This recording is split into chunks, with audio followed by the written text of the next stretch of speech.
We have a 13 Pro Max. Let's get it fixed.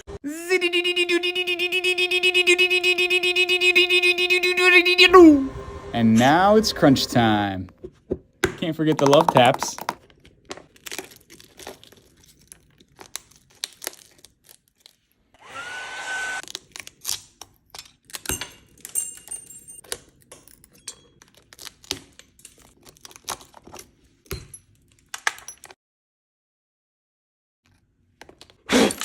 And we'll stick it in the laser for round 2.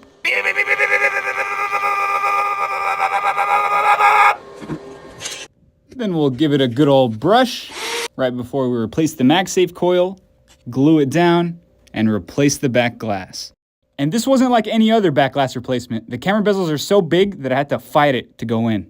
That sound alone is enough to make a technician shit their pants, but thankfully it's okay. So thanks for watching.